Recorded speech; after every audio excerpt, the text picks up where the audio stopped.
Assalamualaikum warahmatullahi wabarakatuh. Bertemu kembali pada mata kuliah analisa laporan keuangan, dan pada pertemuan kali ini insya Allah di pertemuan keempat kita akan membahas materi berkaitan dengan analisis aktivitas investasi. Nah, jika minggu kemarin kita membahas tentang analisis aktivitas pendanaan yang di dalamnya berisi tentang neraca di bagian kanan, maka pada pertemuan kali ini kita akan membahas tentang laporan neraca pada sebelah kiri, di mana membahas tentang penggunaan dari dana yang dimiliki oleh perusahaan tersebut. Nah, adapun subtema yang akan kita bahas pada pertemuan kita kali ini adalah yang pertama adalah berkaitan dengan pengantar aset lancar. Karena kita membahas tentang sebelah kiri bagian laporan neraca, maka kita akan fokus kepada aset lancar dan aset tetap. Ya. Jadi yang pertama kita akan bahas tentang aset lancar. Setelah itu nanti ada persediaan. Yang berikutnya adalah aset jangka panjang, kemudian aset tetap dan sumber daya alam, serta aset tak berwujud. Kita langsung masuk kepada materi yang pertama berkaitan dengan pengantar aset lancar. Nah, apa sih sebenarnya pengertian dari aset lancar? Jadi aset lancar ini adalah aset yang diharapkan akan dijual, ditagih atau digunakan selama 1 tahun atau 1 siklus operasi. Di mana ini tergantung dari mana yang akan menjadi lebih panjang. Biasanya yang paling atas posisinya itu adalah yang paling liquid, misalnya kas. Berarti kas ini sifatnya adalah paling liquid, sehingga biasanya jangka waktunya itu pendek. Nah, semakin ke bawah itu semakin memiliki jangka waktu yang agak panjang daripada yang paling atas. Oke, kita langsung masuk kepada yang pertama adalah kas dan setara kas. Apa sih sebenarnya bedanya antara kas dengan setara kas? Maka coba kita lihat. Kas merupakan aset yang paling liquid, mencakup mata uang yang tersedia, dana pada deposito, dan cek.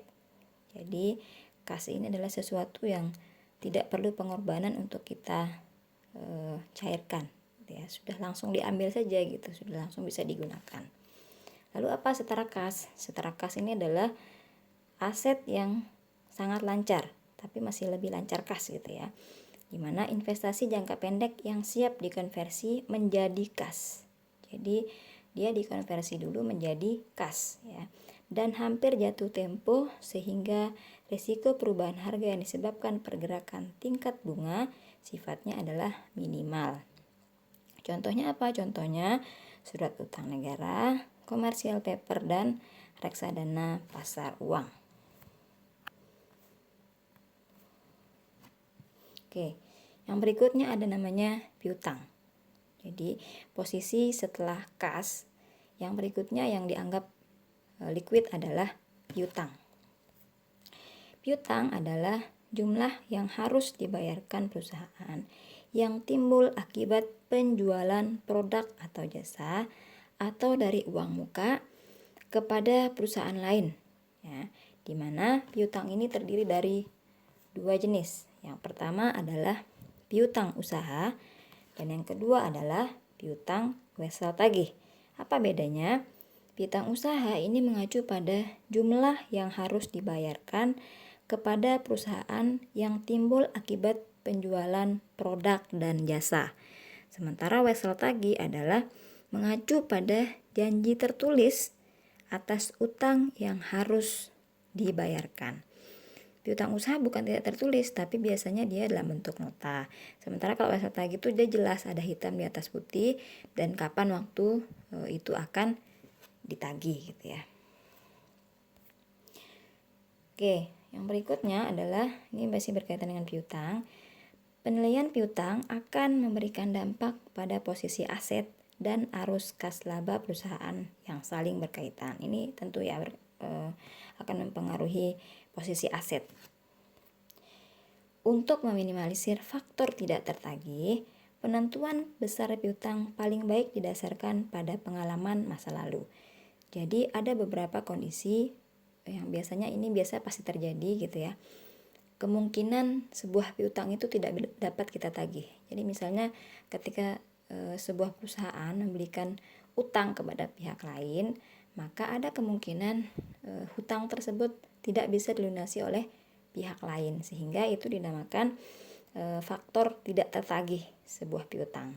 Nah, untuk meminimalisir resiko ini, maka yang harus kita lakukan adalah kita harus melihat kepada pengalaman kita di masa lalu dengan penyisihan yang sesuai untuk kondisi ekonomi. Jadi dilihat juga ketika kita memberikan barang secara kredit, dilihat juga apakah kondisi ekonomi pada saat itu baik atau tidak. Misalnya seperti kondisi sekarang lagi COVID gitu ya. Dilihat juga kemampuan si pihak yang kita berikan hutang tadi gitu ya. Apakah dia sanggup untuk membayar sesuai dengan waktu yang sudah kita tetapkan. Kemudian dilihat juga sektor industrinya serta debiturnya pada saat ini. Nah, berikutnya adalah perusahaan melaporkan piutang sebesar nilai realisasi neto. Apa nilai realisasi neto ini atau net realizable value?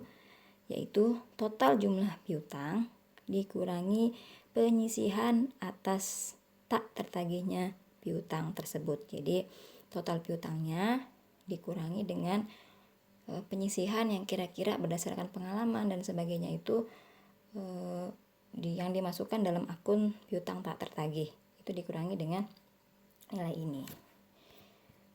Dan yang terakhir adalah ada namanya istilah sekuritas piutang ya, dimana dalam kondisi tertentu sebuah perusahaan itu dapat menjual semua atau sebagian piutangnya pada pihak ketiga ya, yang biasanya mendanai penjualan tersebut dengan menjual obligasi ke pasar modal. Jadi ada kondisi-kondisi perusahaan ini bisa menjual piutangnya gitu ya kepada pihak lain, mungkin dalam kondisi yang dia butuh uang tapi uang itu masih dalam bentuk piutang, sehingga piutang itu dijuallah kepada pihak ketiga gitu ya. Nanti pihak ketiga akan menerima sesuai dengan kesepakatan si perusahaan itu pada awalnya dengan debitur.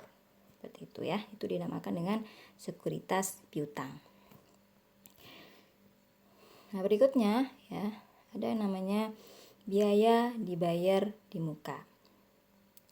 Biaya dibayar di muka ini adalah beban yang sifatnya itu adalah dibayar di muka. Kemudian yang biasanya ini terjadi pada pembelian barang atau jasa yang belum kita terima. Jadi uangnya kita kasih dulu, tapi barangnya belum kita terima.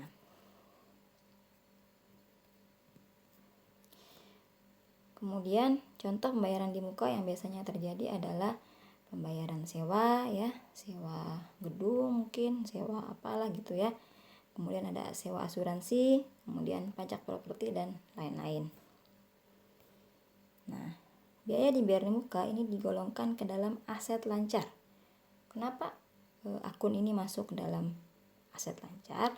Karena akun ini mencerminkan jasa yang diberikan yang tidak ada membutuhkan penggunaan aset lancar lainnya.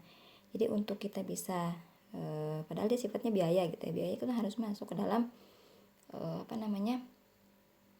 laporan laba rugi gitu, tapi ternyata ini masuk ke dalam aset gitu ya, langsung dalam neraca, karena uang yang dikeluarkan itu tergolong uang yang kita tidak membutuhkan penggunaan aset lancar lainnya. Jadi kita tidak perlu menggunakan mungkin kas misalnya gitu ya, atau kita tidak membutuhkan piutang gitu untuk kita melakukan pembayaran. Jadi dia dianggap sebagai aset gitu. Yang berikutnya adalah persediaan ya. Persediaan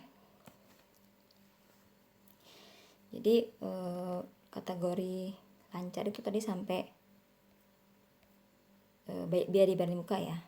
Berikutnya kita masuk ke dalam persediaan ya. Jadi persediaan ini adalah barang yang dimiliki untuk dijual sebagai bagian dari operasi bisnis normal sebuah perusahaan. Nah, di sini ada rumus untuk kita menentukan jumlah persediaan ya, di mana rumusnya adalah persediaan awal ditambah dengan pembelian itu dikurangi penjualan pokok, dikurangi beban pokok penjualan. Akhirnya ketemu persediaan akhir. Nah, dalam kita menghitung arus biaya persediaan, itu biasanya kita menggunakan 3 metode. Metode yang pertama adalah metode FIFO, first in, first out. Yang kedua adalah metode LIFO, ya, last in, first out, dan metode average atau metode rata-rata. Di sini ada sebuah contoh ya. Jadi keterangan di bawah ini, di dalam tabel ini mencerminkan catatan persediaan suatu perusahaan. Di tabel yang pertama ya, di kolom yang pertama itu persediaan pada 1 Januari tahun kedua. Jadi itu sebesar 40 unit. Jadi persediaan yang pertama kali dilakukan adalah sebesar 40 unit dengan harga $500. Ketemu totalnya adalah $20.000. Kemudian setelah itu dilakukan lagi persediaan selama tahun berjalan pada tahun kedua itu sebesar 60 unit dikali dengan harganya adalah $600 dengan nilai adalah $36.000. Dan yang terakhir adalah beban pokok barang yang tersedia untuk dijual. Di situ adalah totalnya adalah 100 ya, 100 unit. Jadi 40 ditambah 60 adalah 100 unit. Kemudian total dari beban pokok barang yang tersedia untuk dijual adalah $56.000. 20.000 ditambah 36.000 ketemu $56.000. Nah, dari tabel ini ya diasumsikan bahwa 30 unit terjual selama tahun berjalan seharga $800 per unit, sehingga total pendapatan penjualan sebesar $24.000. Yang diminta adalah hitunglah biaya persediaan perusahaan tersebut menggunakan ketiga metode tersebut. Oke, kita mulai masuk kepada metode yang pertama, yaitu metode FIFO ya. Metode FIFO yaitu first in, first out ya, di mana metode ini menekankan bahwa yang dibeli pertama atau persediaan pertama ya merupakan yang harus pertama untuk dijual. Nah, di mana kalau kita mengasumsikan dari soal yang tadi, maka kalau kita menggunakan rumus FIFO, maka ketemulah hasilnya adalah seperti ini ya. Yang pertama adalah penjualan tadi dari keterangan di bawah tabel itu sebesar $24.000. Kemudian harga pokok penjualan itu diperoleh dari 30 ya, karena dia membeli 30 tadi, dikali dengan $500. $500 dari mana? $500 ini adalah nilai dari persediaan pertama ya yang dilakukan di pertama tadi. Itu senilai $500. Ketemu hasilnya adalah $15.000. Kemudian ketemu laba kotor sebesar $9.000. 24.000 dikurangi dengan 15.000. Nah, oleh karena biaya persediaan sebesar 15.000 telah dipindahkan dari neraca, biaya persediaan yang dilaporkan pada neraca akhir periode adalah 41.000. Jadi 48.000 dikurangi dengan 56 tadi ya, dikurangi dengan 9.000, maka ketemu hasilnya 41 ya. Nah, yang berikutnya adalah last in first out atau kita menggunakan metode LIFO. Kebalikan dari yang tadi ya. Kalau metode FIFO adalah yang dibeli pertama adalah yang harus pertama dijual, maka metode LIFO ini mengasumsikan bahwa yang dibeli terakhir itu adalah yang harus pertama dijual ya. Sehingga dari soal yang tadi maka ketemu hasilnya adalah penjualan sama, ketemu $24.000. Kemudian harga pokok penjualan di sini berbeda. Unitnya sama 30, tetapi harga yang digunakan adalah harga di unit yang terakhir yaitu sebesar $600 ya. Ketemu hasilnya adalah $18.000. Maka laba kotor dari menggunakan metode LIFO adalah $6.000 ya. Oleh karena biaya persediaan sebesar 18.000 telah dipindahkan dari neraca dan tercermin pada HPP, biaya yang tersisa pada neraca sebesar 38.000 dolar dilaporkan sebagai persediaan, yaitu 56.000 dikurangi dengan 18.000 dolar.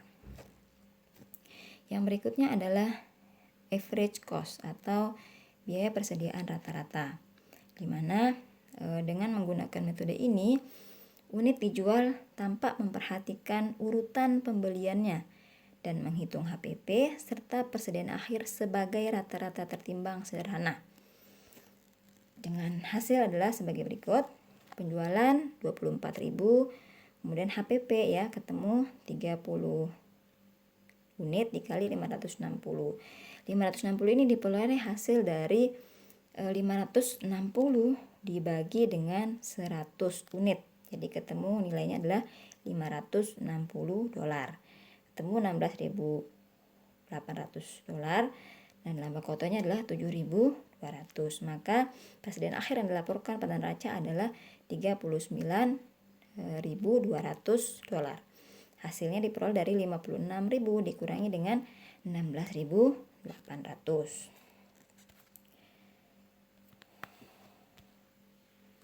Oke, ini dampak biaya terhadap profitabilitas, jadi terhadap keuntungan yang diperoleh oleh perusahaan tersebut ya. Ini ada tabel seperti ini ya. Persediaan awal dengan metode FIFO nilainya sama ya. Pembelian juga sama, persediaan akhir berbeda ya. Kalau FIFO itu 42.000, kemudian LIFO itu adalah 38.000, sementara menggunakan average cost adalah 30.200. Kemudian di HPP kita lihat di situ, kalau menggunakan metode FIFO itu sebesar 15.000 dolar ya, tercatat sebesar itu. Kemudian LIFO tercatat sebesar 18.000 dolar dan metode average sebesar 16.800 dolar. Kemudian kita lihat di laba rugi ya. Dengan menggunakan metode FIFO, penjualan sama ya, 24.000 dolar, LIFO juga sama, average juga sama. Harga pokok penjualan sedikit berbeda. Ketika kita menggunakan metode FIFO, maka ketemu hasil sebesar 15.000 dolar. Kemudian metode LIFO meningkat sebesar 3.000 dolar menjadi 18.000 dolar dan metode average sebesar 16.800 dolar. Sementara ketika di laba kotor ya, kita menggunakan FIFO, nilainya adalah 9.000 dolar, LIFO 6.000 dolar dan average cost adalah 7.200 dolar. Teman-teman bisa lihat hasilnya di pembahasan saya sebelumnya ya, di perhitungan sebelumnya. Nah, ini kesimpulannya. Kesimpulannya adalah laba kotor dapat dipengaruhi oleh pilihan metode perhitungan biaya perusahaan. Jadi tergantung metode mana yang digunakan, ini akan mempengaruhi besarnya laba kotor perusahaan tersebut. Oke, ini saya berkaitan dengan laba ekonomi dan laba kepemilikan. Nanti teman-teman bisa baca sendiri ya berkaitan dengan ini sebetulnya.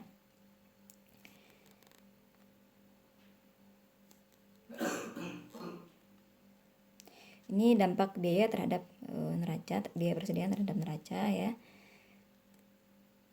Intinya adalah pada periode harga itu meningkat ya. Kemudian kalau LIFO melaporkan persediaan pada harga yang jauh lebih rendah dibandingkan dengan biaya pergantian, sehingga neraca perusahaan menggunakan LIFO tidak secara akurat mencerminkan investasi lancar yang dimiliki oleh perusahaan dalam persediaan. Kemudian dampaknya terhadap arus kas ya. Peningkatan laba kotor dengan metode FIFO juga menyebabkan laba sebelum pajak yang lebih tinggi ya, sehingga menimbulkan utang pajak yang lebih tinggi. Jadi karena laba kotornya tinggi, maka bunga yang dihasilkan dari utang pajaknya itu juga menjadi tinggi juga gitu, karena presentasinya jadi meningkat. Oke, itu berkaitan dengan persediaan ya. Berikutnya adalah kita masuk ke dalam aset jangka panjang. Tadi kita udah bahas tentang aset lancar ya, maka sekarang kita bahas tentang aset jangka panjang.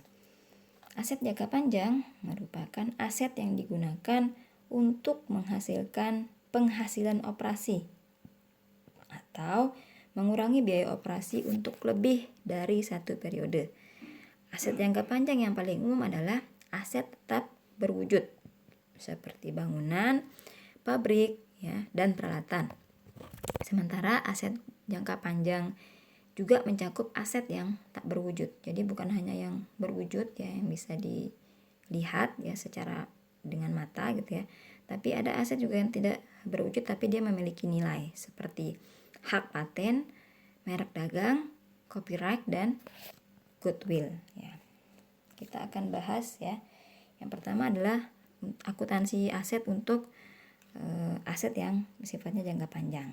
Jadi ada 3 jenis ya akuntansi aset pada aset jangka panjang. Yang pertama adalah kapitalisasi.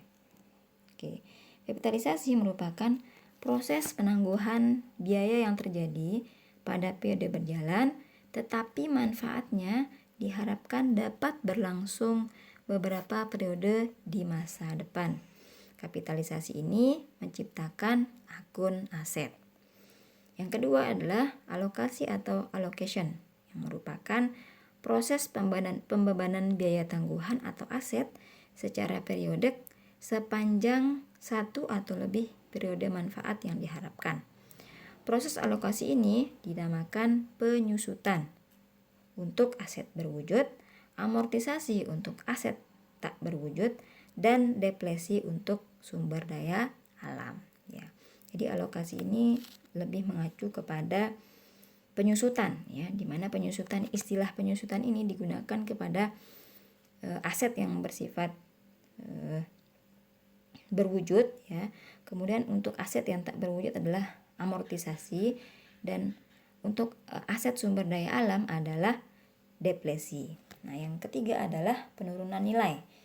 Penurunan nilai ini merupakan proses penurunan nilai buku aset saat arus kas yang diharapkan tidak lagi cukup untuk menutupi biaya yang tersisa yang masih tercatat pada neraca. Oke. Kita coba bahas ya, kapitalisasi versus pembebanan. Dampak terhadap laporan keuangan dan rasio. Kapitalisasi merupakan bagian penting dari akuntansi modern. Kapitalisasi ini akan mempengaruhi baik laporan keuangan maupun rasionya. Kapitalisasi juga membuat laba menjadi lebih unggul dibandingkan arus kas sebagai pengukur kinerja keuangan. Dampaknya terhadap laba.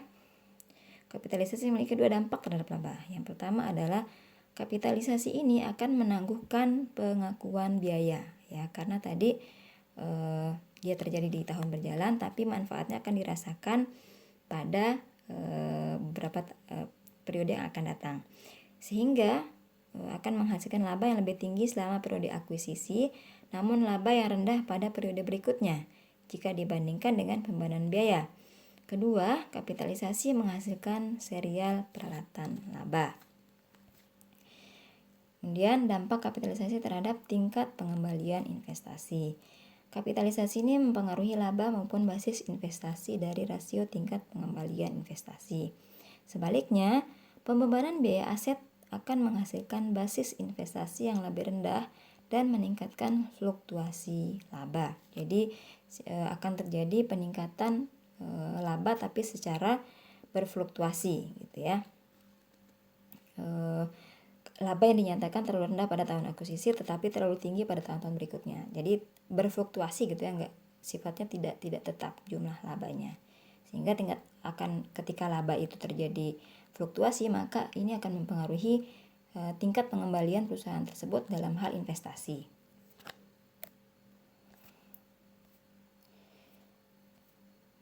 Dampak kapitalisasi ini terhadap rasio solvabilitas ya.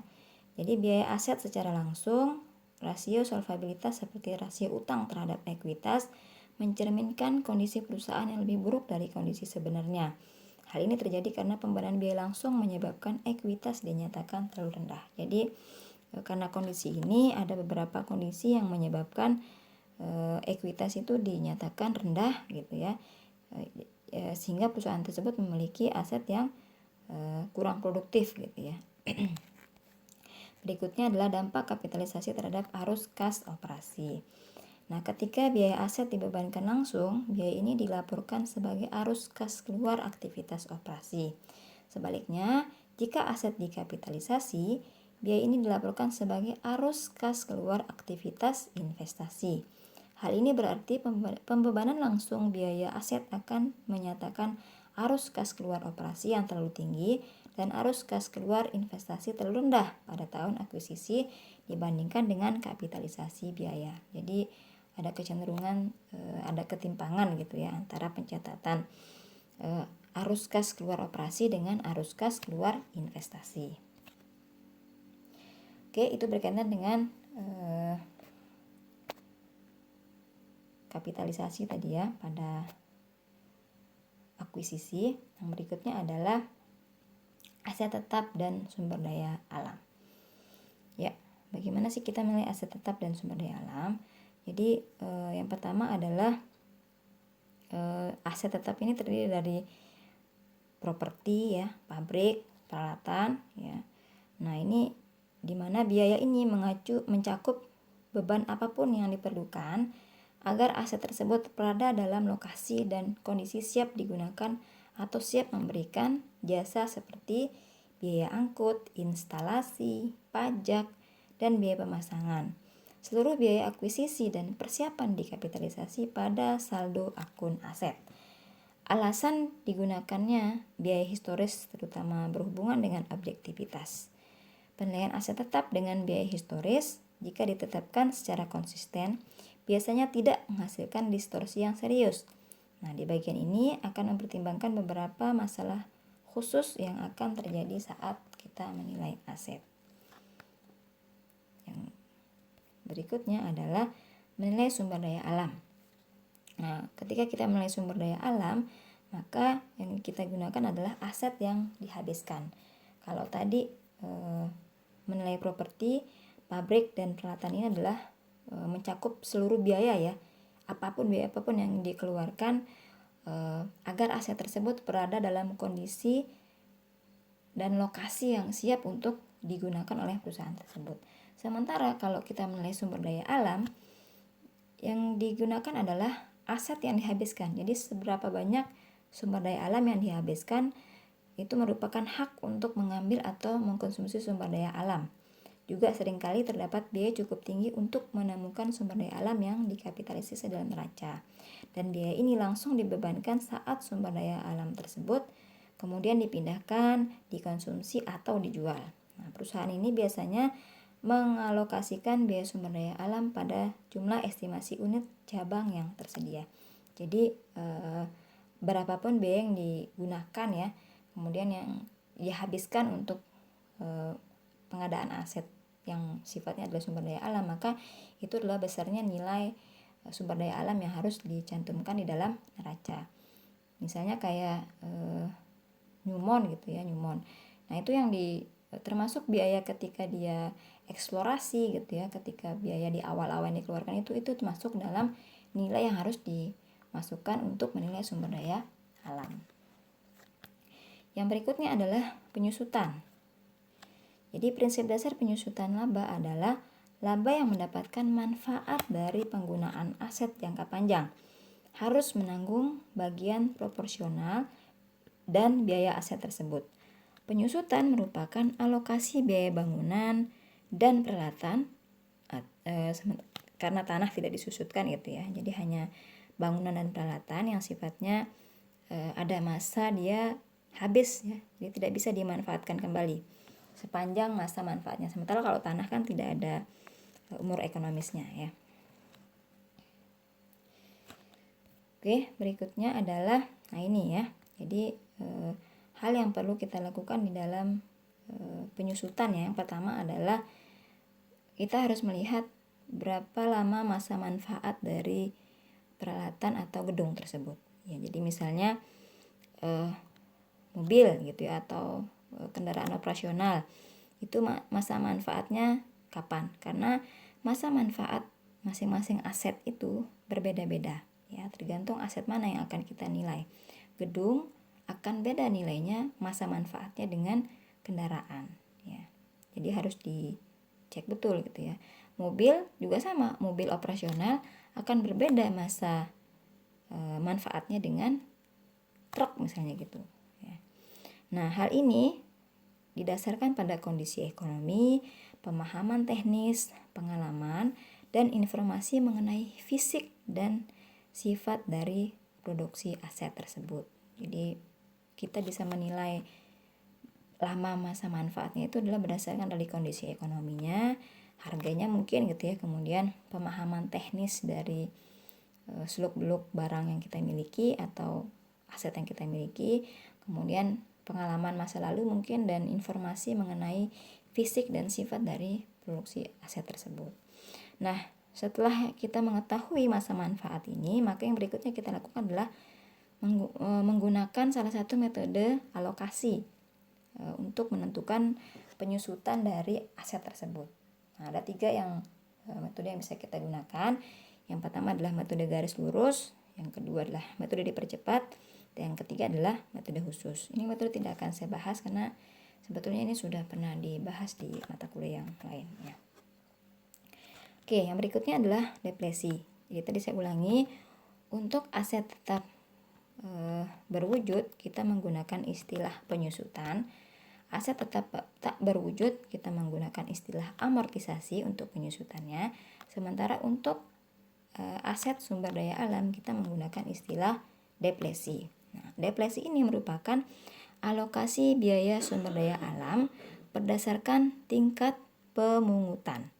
Depresi tergantung pada produksi, menghasilkan lebih banyak produksi berarti mengeluarkan biaya depresi yang lebih pula. Kemudian penurunan nilai bangunan dan sumber daya alam biasanya disusutkan selama masa manfaat berdasarkan prinsip alokasi dengan tujuan penentuan laba.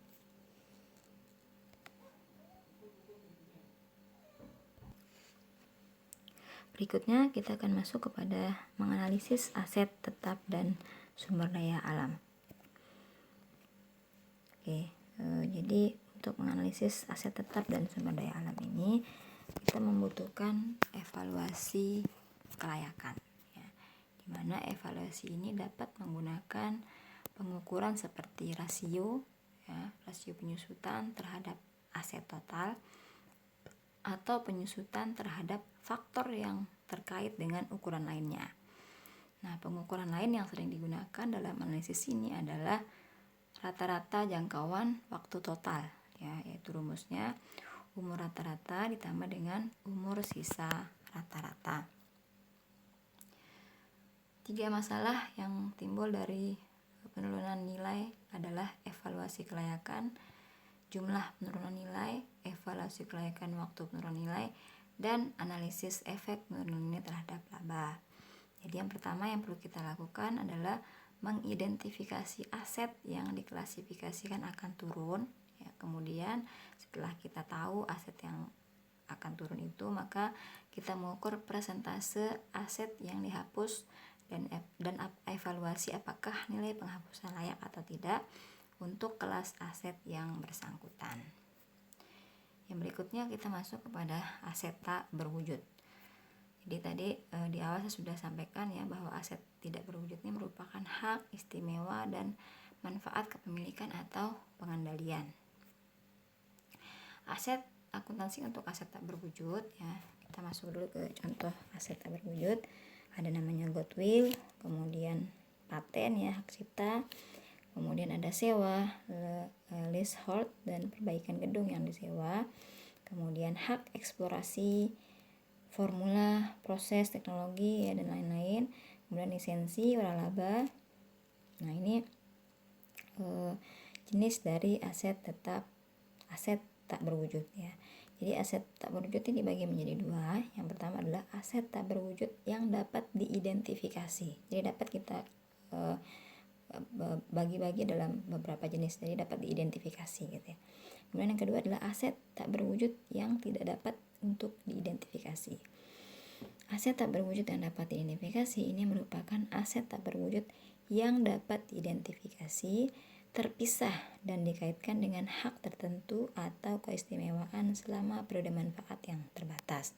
Sementara kapan dia dikatakan tidak dapat diidentifikasi, yaitu merupakan aset yang dapat dikembangkan secara internal atau dibeli namun tidak dapat diidentifikasi dan seringkali memiliki masa manfaat yang tak terhingga. Amortisasi untuk aset tak berwujud, ya. Analisis seringkali mencurigai aset tak berwujud saat menilai laporan keuangan. Jadi sering terjadi kesalahpahaman ya ketika seorang analis itu melakukan penilaian terhadap aset tak berwujud. Aset tak berwujud seringkali merupakan salah satu aset berharga yang dimiliki perusahaan dan seringkali terjadi kesalahan penilaian yang serius. Misalnya, contohnya adalah goodwill, itu dicatat hanya pada saat akuisisi. Sebagian besar goodwill mungkin terdapat pada neraca.